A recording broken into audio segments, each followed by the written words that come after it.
Today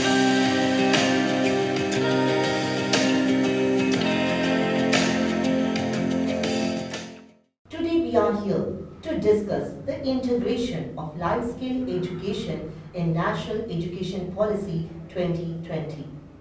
I, Radhika Shivadasan, Faculty of English, Women's Kuwait, and with me, Mr. Anil Kumar, Faculty of English, Women's Kuwait. When we are talking about the critical thinking and problem solving, other than the debate, can we do some other activities that can help to develop the critical thinking as well as the problem solving. And at the same time, when these kind of activities take place, it is very necessary that students should be provided with enough feedback, constructive feedback, so that they can correct on it. Yes, sir. So let us discuss the second point, that is the critical thinking and True. solving. How can we, what all activities can be included to develop these skills in the classroom? See, we provide students with some case-based scenarios where the students have to evaluate the situation, real life situation, where they have to evaluate the situation, they have to analyze the problem, find out what are the solutions and conclude. Yes, and these case studies have to be related with the curriculum as well. Yes, of course. Yes. And at the they same have to identify the problems and also find a solution. Of course. And at the same time, activities like some of the activities like brain teasers and at the same time puzzles, this help them to develop critical thinking and problem solving skills. And there are still some skills that can be developed only in school level, that is the teamwork and collaboration. So what activities can be done to develop this? Yeah, this particular aspect is very much important. Today, the world has understood that teamwork is very much important. You cannot work alone and you cannot do many good things or many big things. You have to be the part of the group. So in life skill education, to adjust with the team is a really is a thing that the new gen is missing, I think so. Yeah. So in the life skill education, we provide them activities where it is very much important. We provide them with group activities where it is very much important for each and every member of a group to participate and to contribute. What happens in the group is that different students have different strengths and the children learn from other strengths and overall they develop. They learn to plan. Correct. And they do the research work and then finally they execute and they come into a conclusion. True. I think they will listen, they will have the habit of adjusting or listening to the opinion of each other. Correct. And respecting the opinion of each other. That is their communication skill develops, they learn to cooperate and at the same time they learn how to divide responsibility and how work should be done. At the same time, many of the activities like trust falls and problem solving challenges and at the same time some of the outdoor activities help them to develop teamwork among them. The children often fail to do their work on time. That is, the word procrastination always come into their dictionary while doing their work. So even when they are writing the exam, they say that they couldn't manage the time to finish. So how can this be tackled through life skill education? Ma'am, this is the right question. Actually, this particular thing talks about the time management.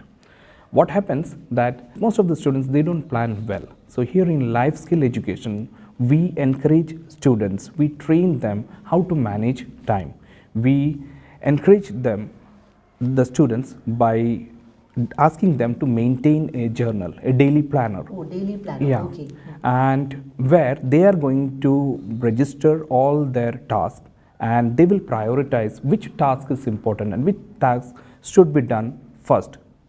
Okay. And at the same time, we even make them understand how to prioritize what tasks should be taken first and to be done. So each and everything. Okay. So, and at the same time, we, as you told regarding the procrastination, we discuss this particular thing and we teach them not to procrastinate, do their work on time. Yes, sir. Okay. Now, regarding the emotional imbalance. Now, the children usually come from a nuclear family and they are too much pampered. So we can see an emotional imbalance at some point. So how can this be tackled through a life skill education? What we do is that we provide them with some activities where they have to enter into the shoes of the ones who suffer. What we do is that we provide them with many role plays. And when they do role play, at that time they understand the pain of the ones who suffer. They develop empathy towards others. And this happens not only with the one who plays the role, but at the same time the audience, the students, they even develop empathy towards others. And I think that we can develop even conflict resolution skills as well. So I have heard about a gratitude journal. Can you say something what it is and how it can be maintained? Gratitude journal. This is a concept where we encourage students to maintain a journal where they are going to write about the person who has helped them on a particular day. They are going to mention their names and how these people have helped them. So in that way, we want the students to develop gratitude towards each and everything that contributed in their life. Told you that we have a traditional academic system where the children are focused more on their scores. So they lack that mind to accept their failures. Yeah, so correct. Can this be helpful in any way to Yeah, them? that is also a very good point. This we of course discuss, and at the same time in our group activity we ensure that and they understand the importance of failure also, because failure is also the stepping stone to success. Normally what happens that when they fail, it troubles students and it's very difficult for them to accept that, but it should not happen. They should accept failure and then they should find it out where is the problem, and next time they should not repeat that thing.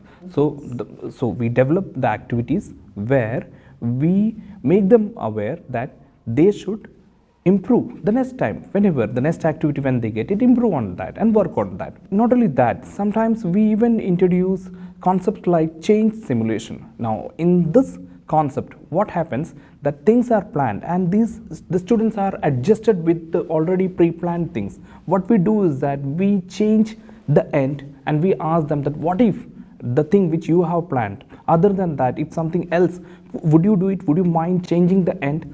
Sometimes they are uncomfortable, but we ensure, we make them understand that what if a certain situation comes, how they are going to face it, and we encourage them to solve the things on the spot. This helps them to decide and take decision on the spot.